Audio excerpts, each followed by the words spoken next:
Suami impoten. Part 2.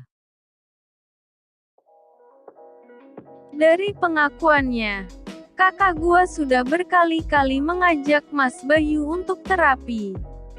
Tapi Mas Bayu cuma mau periksa beberapa kali. Sisanya dia selalu menolak terus. Bahkan Mas Bayu merasa tersinggung tiap kali diajak untuk berobat. Kalau Mas Bayu sudah marah, kakak gua bakal dipukuli sampai babak belur.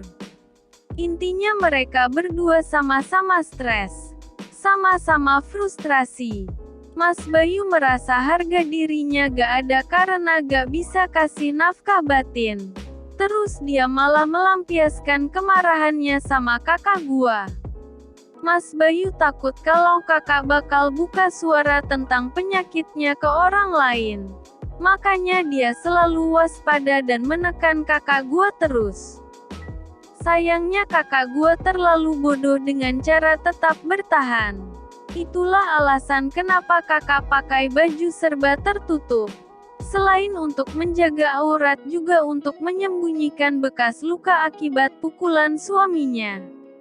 Kami sok mendengar pengakuan kakak. Apalagi waktu dia menunjukkan bekas luka di betis dan punggungnya. Gak ngangka aja Mas Bayu yang berlatar belakang religius dan terlihat soleh begitu ternyata tidak ubahnya seperti bajingan laknat. Masalah kami gak berhenti sampai di situ. Ternyata Mas Bayu masih pengen rujuk sama kakak gua. Tapi kakak gua sudah gak mau. Selain ogah punya laki lemah syahwat, kakak juga trauma kena pukul. Melihat kakak menolak untuk diajak rujuk, orang tua Mas Bayu malah marah-marah dan menuduh kami mempengaruhi kakak biar mereka bercerai. Bahkan kami kena ceramah panjang lebar. Gak peduli kalau sebenarnya pihak merekalah yang bermasalah. Karena Mas Bayu nggak buka cerita tentang penyakitnya ke keluarganya, maka kami juga memutuskan untuk diam. Kami terima caci maki dari keluarga Mas Bayu. Kami terima kata-kata pedas ibunya. Kami terima kakak dikatakan istri durhaka. Semua itu kami lakukan untuk menjaga aib Mas Bayu. Biarlah kami saja yang tahu dan kami saja yang menyimpan semua rahasia itu. Bahkan saat membawa kasus ini ke pengadilan sekalipun, kakak tetap mengatakan bahwa alasannya menggugat cerai adalah karena Mas Bayu sering melakukan KDRT. Padahal kalau menggugat cerai laki-laki dengan alasan impoten, pengadilan akan mengabulkannya dengan mudah. Tapi yaitu, harus ada bukti yang akurat. Harus ada keterangan dari medis. Lagi pula, Mas Bayu nggak bakal mau memberikan bukti dan mengakui kalau dia impoten. Makanya kakak gua memilih alasan KDRT saja. Meskipun prosesnya ribet dan terkesan dipersulit. Kalau gua yang ada di posisi kakak, gua bakal beberin aib busuk mantan suami yang nyebelin itu. Biar mulut mertuanya terbungkam oleh bangkai anaknya sendiri. Akhirnya setelah 2 tahun terlunta-lunta tanpa kejelasan status, tahun 2015 kakak resmi bercerai.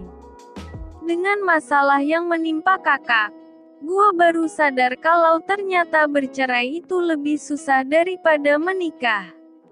Prosesnya panjang dan berbelit-belit.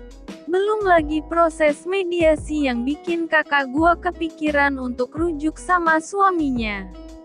Di situ gua melihat bagaimana pentingnya komunikasi dan sikap terbuka satu sama lain. Impoten itu sebuah penyakit memalukan bagi seorang pria.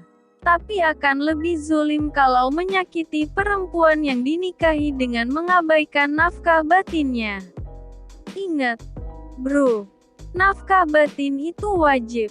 Dan istri berhak menuntut itu. Lagian ya, dalam proses pengobatan, dokter gak bakal mengumbar aib kok. Privasi tetap terjaga selama bisa menahan diri untuk tidak membicarakan ini kepada publik. Satu lagi, kalau sudah ikhtiar dan berusaha semaksimal mungkin mengobati penyakit dan masih mau mempersunting seorang gadis, maka jujurlah. Jujurlah dengan keadaan. Jangan membohongi orang lain dengan menjanjikan sesuatu yang gak bakal bisa dipenuhi. Gua yakin ada perempuan istimewa yang bisa hidup menemani sampai tua tanpa harus menuntut nafkah batin. Yakin gua mah. Apa sih yang gak bisa kalau Allah sudah netapin itu? Kalau gak bisa jujur, maka harus siap terima kenyataan untuk tidak menikah. Terdengar kejam. Ya, iya, itu lebih baik daripada nikah dan perempuan itu mengalami nasib buruk seperti yang dialami oleh kakak gua. Biarlah kakak gua saja yang dibohongi oleh keadaan suaminya yang terlihat bagus dari luar tapi bobrok di dalam. The End.